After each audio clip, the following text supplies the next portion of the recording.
Damos inicio hoy a nuestra sesión número 11. Estamos, continuamos con el género narrativo. Recordemos que estamos viendo el subgénero del cuento, del cual ya hemos visto prácticamente la historia hasta llegar al posmodernismo. Vimos algunas teorías, de todas maneras, adelantamos unas teorías sobre la doble historia que ya se traía desde Chekhov y la del Esber para que ustedes puedan ir conociéndolas y incluyéndolas si quieren en sus cuentos. Digamos que en esa época llegamos hasta el posmodernismo, digamos que en Europa están al comienzo del siglo XX o mediados empiezan todas las vanguardias, entonces ya esa influencia ha venido llegando a Latinoamérica. Vemos como, por ejemplo, desde la época, desde ya con Borges, que se dio este cambio total en la literatura, donde se justapuso se perdieron los límites de todos estos géneros literarios, donde se tomó una escritura filosófica, que fue lo característico también de él. Algunos escritores, como por ejemplo Silvina Ocampo, que era su amiga, ya nos estaba trayendo cuentos surrealistas, también incluyó todo lo mágico y todo lo fantástico. Son mujeres que fueron desconocidas, a las que no les dieron importancia, aunque el boom le abrió la puerta a muchos otros escritores latinoamericanos, a las mujeres no, prácticamente no las miraron. Pero miren pues que en esa época se dice que con Silvino Campo y Rulfo fueron los que antecedieron o sembraron la semilla de lo que es también el realismo mágico. Y otras escritoras como Elena Garro, que también mexicana. Entonces ya digamos que previo al boom venía todo esto teníamos a Rulfo con su realismo, ya comienza a insinuarse con él también el realismo mágico, como les digo, y ya llega el boom que se da más o menos en los años 1960. ¿Qué es el boom latinoamericano, el boom literario? Realmente no se puede decir que sea digamos, parece que fue más bien un boom editorial, o sea, fue el momento en que las editoriales le abrieron las puertas a escritores de Latinoamérica, gustó eso en Europa y comenzaron a tener visibilidad y empezaron a crear su propia identidad entonces estos escritores. Entre estos escritores, pues ya sabemos y conocemos, por ejemplo, Carlos Fuentes, con su novela Muerte de Artemio Cruz, nos trajo ya todas las novedades que se estaban viendo después de las vanguardias y todos esos cambios que ya venían con Chekhov y que venían y que se dieron luego con Borges. Entonces él, por ejemplo, en su novela trae ya polifonía de voces, o sea, perspectivas de los diferentes de los personajes y que, por ejemplo, él nos trae en su novela capítulos, unos en tercera persona, otros en primera persona cuando habla Artemio y también en segunda persona. O sea, eso ya entra dentro de lo novedoso y es uno de los a los que primero reconocen pues también a nivel entonces europeo. O sea, él trae las perspectivas múltiples que era lo que estaba trayendo en ese momento la innovación. Con estos escritores que surgen, pues también tenían sus influencias. Por ejemplo, traían influencia de Joyce, traían influencia los monólogos interiores, y los vemos haciendo entonces monólogos interiores. También tenían influencia de Faulkner. Vemos que lo imita mucho también García Márquez. eh, pero fueron entonces esos referentes anteriores al boom literario, pero ya el boom, cuando se da este fenómeno que digamos fue más editorial o que también se llamó una nueva narrativa, trajo ciertas características, digamos, que quedaron y que aún continúan, y que vamos a ver, pues ahorita que veamos qué nos trae la actualidad, cuáles serán los cambios que se van a dar en la literatura presente, pues que todavía no podemos definirla totalmente, pero digamos que ellos traen la innovación, rompe todos los esquemas, los escritores del boom, traen los monólogos, traen las perspectivas múltiples, eh, casi que caricaturizan la realidad, empiezan eh, a crear, a fragmentar no solo el tiempo, ya en diferentes formas. Eh, por ejemplo, Julio Cortázar mm, se hace conocer entonces por Rayuela, y Rayuela ya nos enseña que podemos leerla de cualquier forma, no solamente lineal, que es el gran éxito entonces, y que lo hace conocer como uno de los principales exponentes del boom literario. Tenemos que en esa época también, fuera de Cortázar, encontramos ya García Márquez, que ya viene imbuido de de esa semilla que trae la magia, el realismo mágico. Y también, obviamente, traen todas estas secuelas que nos ha dejado Borges y Rulfo y Sábato, personajes a los que el boom también permite que se conozcan, a pesar de que ellos no pertenecían, digamos que fueron anteriores entonces al boom. Surgieron otros personajes como, como Mario Vargas Llosa, como Octavio Paz.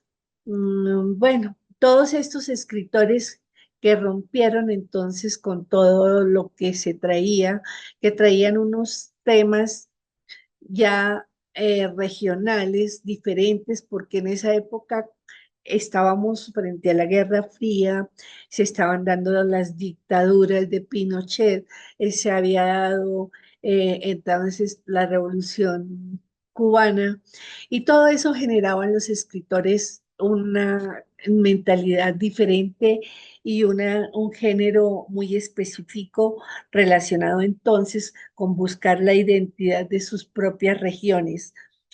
Eh, ya rompieron las barreras entre lo cotidiano y lo real, lo irreal, y ya se comienzan entonces a hacer, surge lo que es el cuento también fantástico, que parte de lo real y llega a lo sorprendente, y definitivamente cambia toda la estructura narrativa. Es ya todos dan saltos en el tiempo, ya como les dije, aparece la polifonía de voces, eh, y la polifonía se vuelve algo importante y interesante porque le da profundidad a los escritos. Entonces ya podemos ver que no existe una sola verdad, sino varias perspectivas. Podemos ver el ser humano desde diferentes perspectivas, igual las voces y los estilos. Vemos en un solo texto, que usan un estilo, diferente, el que ya unen coloquialismo con lo formal, donde también se une no solo lo narrativo, sino también lo filosófico. Vimos cómo se une entonces la crónica, el ensayo, y todo va perdiendo esos límites que nos traía que nos traía muy definidos digamos, el cuento clásico y los escritores clásicos. Entonces, hasta ahí, digamos que llegamos y todo cambia, entonces también con el boom literario, que como les digo, fue más que todo como un boom causado más bien por la apertura de las grandes editoriales en Europa y que permitió entonces que se conocieran a estos grandes escritores de de Latinoamérica. Igual le dieron importancia a muchos otros, como a Donoso, como a Puig, bueno, infinidad de escritores que venían, pero que no habían sido reconocidos. Sin embargo, a las mujeres poca importancia les daban.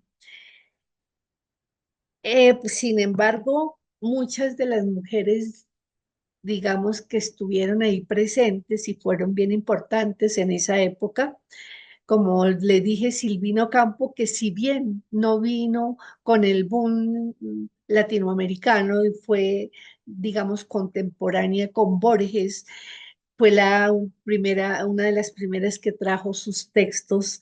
Entonces, ya con la literatura de vanguardia, con el surrealismo, ya metió la magia, ya metió también mm, lo, lo, lo, lo fantástico. Ella tiene una serie de cuentos que también resultan interesantes y que se los recomiendo, que se titula Viaje Olvidado, donde trata, digamos, sobre problemas de niños en guarderías, niños crueles, unos temas complejos, pero ya empieza a darle un vuelco diferente entonces ella a la literatura. Sin embargo, si le dieron en el boom reconocimiento a los hombres, a ella no se le dio ningún reconocimiento. Entre otras eh, personas, otras mujeres que sobresalieron y que debieron tenerse en cuenta durante el boom latinoamericano, estaba, por ejemplo, Elena Garro. Esta mujer siempre estuvo a la sombra de Octavio Paz, su marido. Fue una gran escritora, también fue ensayista, también escribió cuentos, escribió novela. Uno de sus cuentos, de sus novelas famosas son Los recuerdos del porvenir. Se dice que ella junto a Rulford fueron los primeros que dieron sus primeros pasos para introducir entonces el realismo mágico y también trajo lo surrealista y lo fantástico. Ella antes que los del boom. Otra escritora que estuvo, que debemos tener y reconocer fue Rosario, Rosario Castellanos, que también es una escritora, ensayista, poeta, novelista, cuentista, una mujer súper completa, ella tomó un tinte más dirigido a la mujer, era una feminista, también escribía sobre la mujer indígena, que fueron, eh, desde sus orígenes comenzó a escribir. Ella tiene una novela que les recomiendo, que es El oficio de tinieblas, y eh, otro que se llama, a ver si me acuerdo, Oficio de tinieblas, y el de cuentos, porque es la novela, el de cuentos convidados de agosto, me parece que se llama. Y también tenía unos sobre eh, álbum de familia, que también es poco autobiográfico y que también se los recomiendo, donde es una escritura compleja, ya con unos problemas de género, eh, que cambiando pues, incluyendo eso ya dentro de la nueva literatura. Otra mujer que debíamos haber tenido en cuenta, que se debió tener en cuenta, pero que no era ni la esposa ni de Octavio Paz, ni de otro, ni estaba en el poder, ni estaba con diplomáticos, que fue precisamente María Luisa Bombay, chilena, que ella empieza también con sus cuentos surrealistas y tiene una novela que les recomiendo mucho, que es La Mortajada, para que la lean. Impresionante. Y vamos a ver si alcanzamos a leer uno de sus cuentos cortos, el titulado El Árbol, donde nos cuenta la vida de una mujer atrapada en un sinsentido. Entonces, que son los temas entonces que estas mujeres traen en la nueva literatura. Otra escritora del boom que fue referente importantísima y que tiene con un estilo pues también innovador, crea nuevos neologismos, Clarice Lispector, que es una escritora brasileña que nos va entonces también nos trae una novela interesante, que es La Pasión según G.H.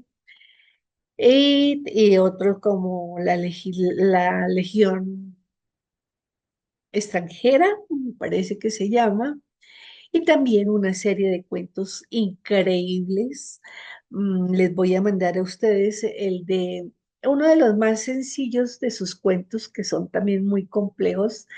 Eh, Me parece que es sobre la felicidad, que mínima felicidad, algo así, yo se los hago llegar para que lo lean ustedes, porque es una escritora que vale la pena que lean.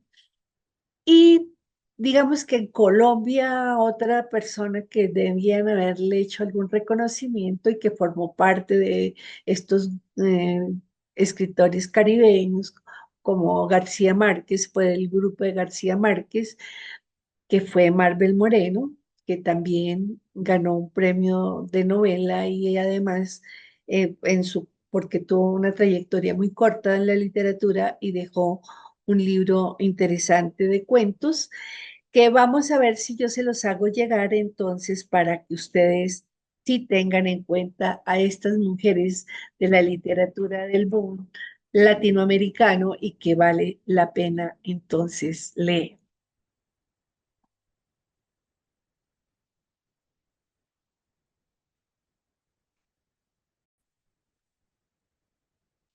Resolví cambiar el cuento porque el árbol es muy largo. Se los mando para que lo lean ustedes directamente. Voy a leerles uno corto de Clarice Lispector, que se llama Felicidad clandestina. Ella era gorda, baja, pecosa y de pelo excesivamente crespo, medio amarillento. Tenía un busto enorme, mientras que todas nosotras todavía éramos chatas. Como si no fuese suficiente, por encima del pecho se llenaba de caramelos los dos bolsillos de la blusa. Pero poseía lo que a cualquier niña devoradora de historietas le habría gustado tener: un padre dueño de una librería. No lo aprovechaba mucho, y nosotras todavía menos. Incluso para los cumpleaños, en vez de un librito barato, por lo menos, nos entregaba una postal de la tienda del padre. Encima, siempre era un paisaje de Recife, la ciudad donde vivíamos, con sus puentes más que vistos. Detrás escribía con letra elaboradísima palabras como fecha, natalicio y recuerdos. Pero qué talento tenía para la crueldad. Mientras haciendo barullo chupaba caramelos, toda ella era pura venganza. Cómo nos debía odiar esa niña, nosotras que éramos imperdonablemente monas, altas, de cabello libre. Conmigo ejerció su sadismo con una serena ferocidad. En mi ansiedad por leer, yo no me daba cuenta de las humillaciones que me imponía.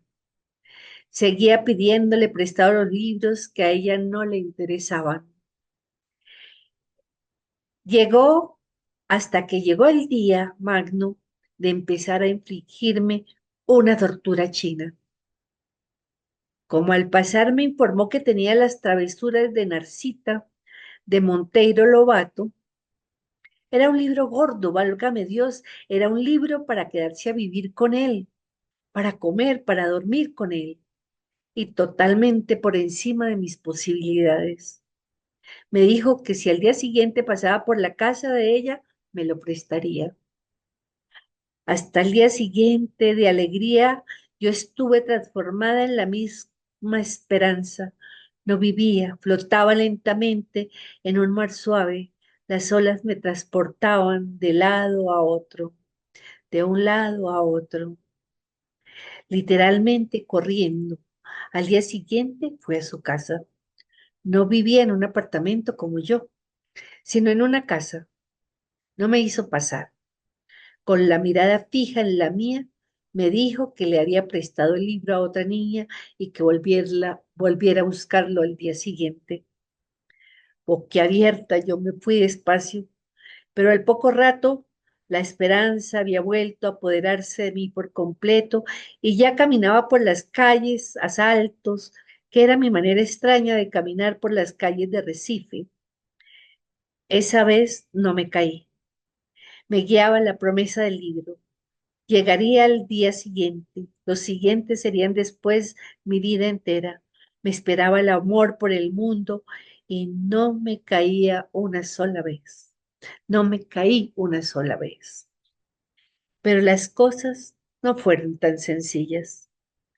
El plan secreto de la hija del dueño de la librería era sereno y diabólico. Al día siguiente, allí estaba yo en la puerta de su casa con una sonrisa y el corazón palpitante. Todo para oír la tranquila respuesta, que el libro no se hallaba aún en su poder, que volviese al día siguiente. Poco me imaginaba yo que más tarde, en el curso de la vida, el drama del día siguiente iba a repetirse para mi corazón palpitante otras veces como aquella. Y así seguimos. ¿Cuánto tiempo? Yo iba a su casa todos los días sin faltar ni uno. A veces ella decía, pues el libro estuvo conmigo ayer por la tarde, pero como tú no has venido hasta esta mañana, se lo presté a otra niña. Y yo, que era propensa a las ojeras, sentía como las ojeras se ahondaban debajo de mis ojos sorprendidos. Hasta que un día, cuando yo estaba en la puerta de la casa de ella oyendo silenciosa, humildemente su negativa, apareció la madre. Debí, debía de extrañarle la presencia muda y cotidiana de esa niña en las puertas de su casa. Nos pidió explicaciones a los dos. Hubo una confusión silenciosa, entrecortada de palabras poco aclaratorias. A la señora le resultaba cada vez más extraño el hecho de no entender, hasta que, madre buena, entendió al fin. Se volvió hacia la hija y con enorme sorpresa exclamó, pero si ese libro no ha salido nunca de casa y tú ni siquiera querías leerlo. Y lo peor, para la mujer no era el descubrimiento de lo que pasaba, debía ser el horrorizado descubrimiento de la hija que tenía. Nos espiaba en silencio. La potencia de perversidad de su hija desconocida, la niña rubia de pie ante la puerta, exhausta, al viento de las calles de Recife. Fue entonces cuando, recobrándose al fin, firme y serena, le ordenó a su hija: vas a prestar ahora mismo ese libro, y a mí, y tú te quedas con el libro todo el tiempo que quieras, ¿entendido? Eso era lo más valioso, que si me hubieran regalado el libro, el tiempo que quieras. Es todo lo que una persona grande o pequeña puede tener la osadía de querer. ¿Cómo contar lo que siguió? Yo estaba atontada y fue así como recibí el libro en la mano. Creo que no dije nada. Cogí el libro. No, no, partí saltando como siempre. Me fui caminando muy despacio. Sé que sostenía el grueso libro con las dos manos, apretándolo contra el pecho. Poco importa también cuánto tarde en llegar a casa. Tenía el pecho caliente, el corazón pensativo. Al llegar a casa no empecé a leer. Simulaba que no lo tenía, únicamente para sentir después el sobresalto de tenerlo. Hora más tarde lo abrí. Leí unas líneas maravillosas, volví a cerrarlo, me fui a pasear por la casa, lo postergué más aún, yendo a comer pan con mantequilla, fingí obstáculos más falsos para esa cosa clandestina que era la felicidad. Para mí, la felicidad siempre habría de ser clandestina. Era como si yo presintiera cuánto me demoré. Vivía en el aire. Había en mí orgullo y pudor. Yo era una reina delicada. A veces me sentaba en la hamaca para balancearme con el libro abierto en el regazo sin tocarlo, en un éxtasis purísimo. No era más que una niña con un libro. Era una mujer con su amante. No era más una niña con un libro. Era una mujer con su amante. Qué belleza de cuento, ¿sí o no? Bueno, chicos, espero que lo comentemos también el próximo viernes y que les haya gustado. Bye.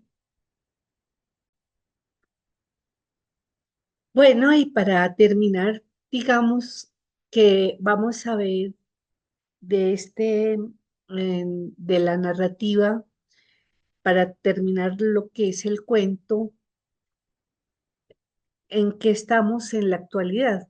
Si bien esto tiene implicaciones a nivel de toda la narrativa, novela, cuento y todo lo que se usa actualmente, lo que es la crónica, lo que es el ensayo y todo, vemos que en la literatura, digamos que del tercer milenio, que sería en el que entramos ya después del siglo XX, que ya termina después del boom y toda esta gente nueva, ya qué es lo que nos trae, lo que vemos y visualizamos ahora, porque todavía no hay como claridad en las tendencias, pero sin embargo uno puede decir que al igual que que en todas las épocas, la literatura va cambiando de acuerdo entonces a la forma, a las formas que se van viviendo, a las nuevas historias que se van dando.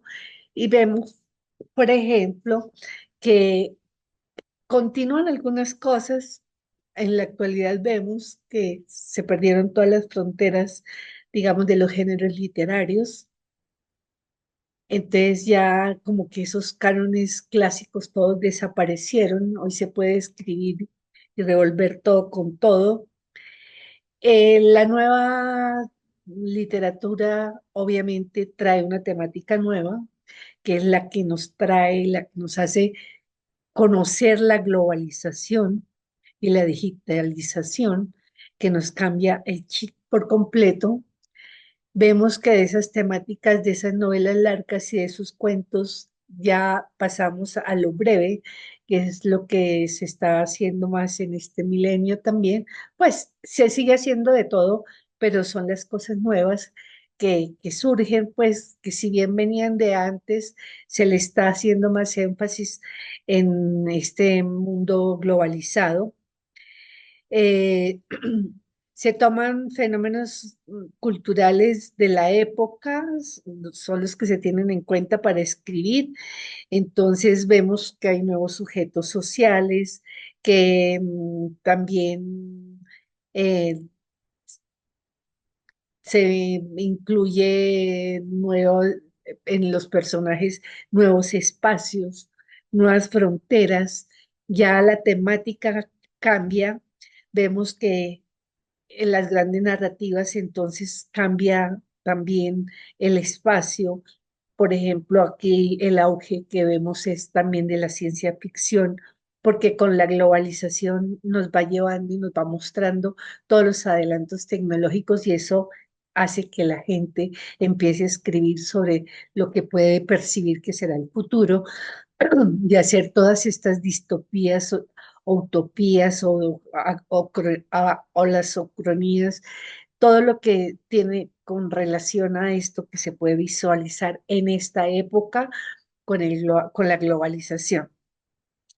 Sin embargo, vemos que continúa de todas maneras la fragmentación. Yo creo que eso sí ya no tiene reversa, pues para que vuelva a la escritura lineal.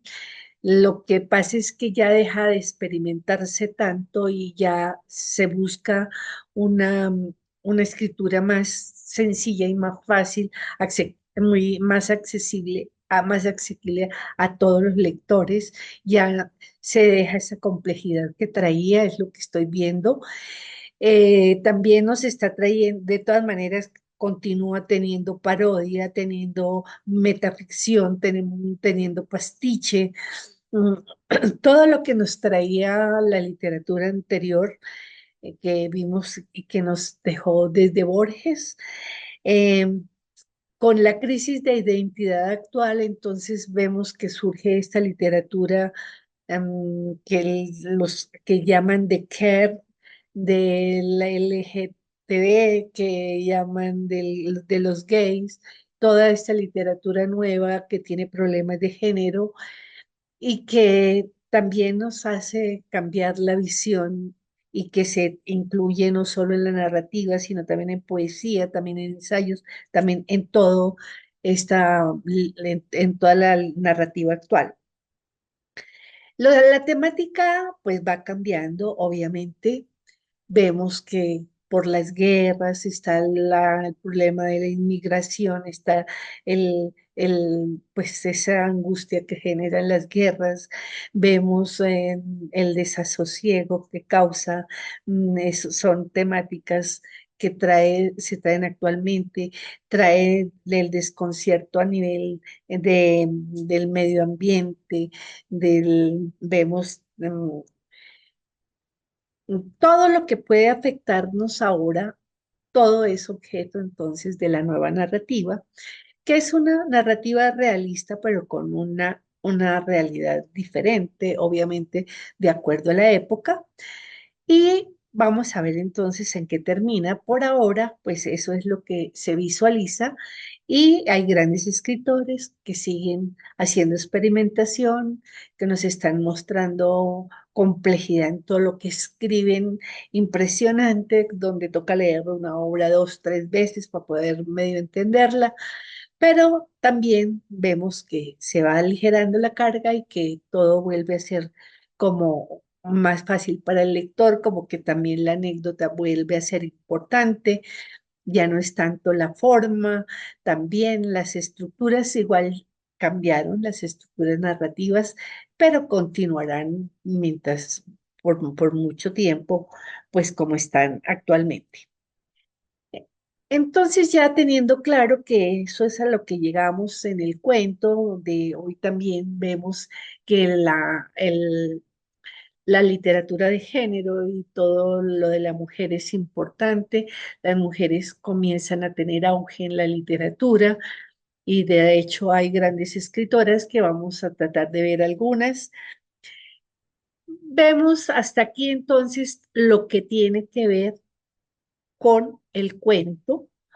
para cerrar este subgénero, entonces, del género narrativo del que veníamos hablando. Dijimos que de este género narrativo pues se desprendía también la novela.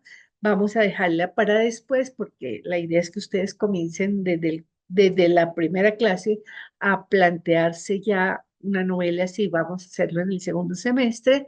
Igual todo lo que hemos visto de narrativa se aplica a los dos conceptos de cuento y novela. Ya ustedes saben perfectamente las estructuras, por eso creo que no me voy a detener ahí.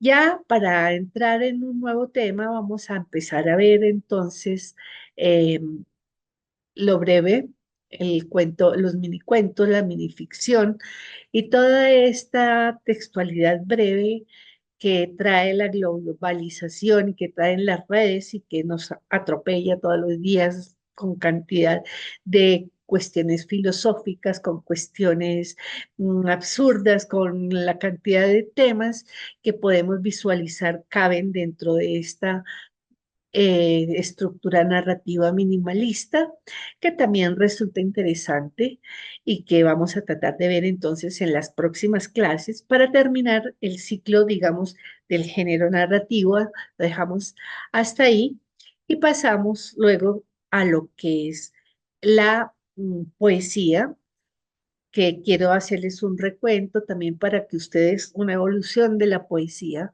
para que ustedes también aprendan, porque si miramos a todas estas mujeres del boom y de antes del boom, eran unas mujeres que no fueron solo cuentistas, sino novelistas, ensayistas, dramaturgas. O sea, ahora es una integridad absoluta lo que tiene que tener el escritor. Y es importante toda esta conocer toda esta parte de la poesía porque nos va a ayudar a la estética de nuestra narrativa y además nos va a ayudar a dar profundidad a nuestros diálogos y a nuestra propia estilo narrativo. Finalmente, antes voy a leerles un cuento. El árbol lo dejamos, vamos a hacer como por costumbre para que ustedes vean la problemática que había durante el boom y los problemas de género que plantean estas mujeres del boom. Y el viernes continuamos pues con la lectura de todos los cuentos que están pendientes. Vamos a ver si logramos dejar unas lecturas, si no es posible que yo llegue el viernes con ustedes. Vamos a dejar unas lecturas para que se hagan entonces. Este viernes sí hay, pero no sé el próximo viernes si alcance a presentarme con ustedes. Si no alcance, de todas formas, dejo organizado un grupo de estudio para que ustedes hagan lecturas de ciertas de ciertos textos que considero importantes para que ustedes miren esta narrativa que nos dejó entonces el posmodernismo.